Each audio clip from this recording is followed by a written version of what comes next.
வருட வருடம் பிப்ரவரி மாதம் 4ஆம் தேதி புற்றுநோய் விழிப்புணர்வு நாளாக அனுசரிக்கப்படுகிறது. World cancer day. பிப்ரவரி 4ஆம் தேதி உலக புற்றுநோய் தினம் அப்படின்னு அறிவிச்சிருக்காங்க. I want to speak to you about World Cancer Day. உலக புற்றுநோய் விழிப்புணர்வு தினம்.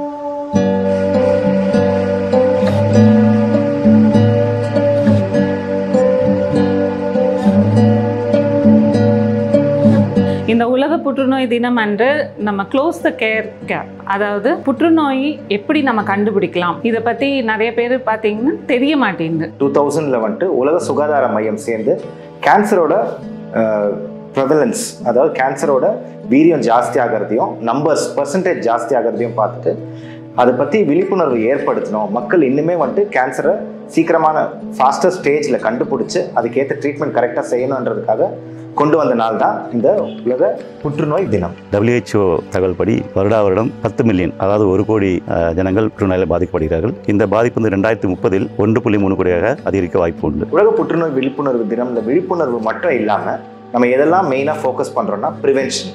ஒரு வியாதி வரத்துக்கு முன்னாடியே தடுக்கக்கூடிய என்னெல்லாம் மெஷர்ஸ் நம்ம செய்ய முடியுமோ அதையும், ஏர்லி டிடெக்ஷன், அந்த வியாதியை சீக்கிரமாக கண்டுபிடிச்சி அதுக்கான ட்ரீட்மெண்ட் முறைகளை கையாளுறதுக்கும் நம்ம என்னெல்லாம் செய்ய முடியுமோ அதை பற்றி விழிப்புணர்வு, ஸ்க்ரீனிங் கேம்ப்ஸ், நிறைய டாக்ஸ் எல்லாமே செய்கிறோம்.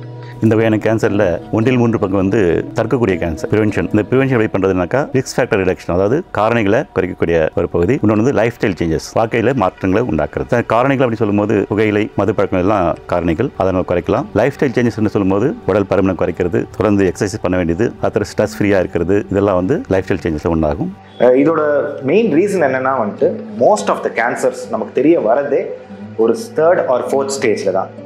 100 பேஷண்ட்டில் 50% இல்லை 60% பேஷண்ட் வந்துட்டு நம்ம கண்டறியறதே நம்ம ஊரில் வந்துட்டு 3வது இல்லை 4வது ஸ்டேஜில் தான். அதுவும் நம்ம ஊரில் ஒரு வருஷத்துக்கு 15 லட்சம் புது பேஷண்ட்ஸ், கேன்சர் பேஷண்ட்ஸ் வருஷம் உண்டாகிறாங்க.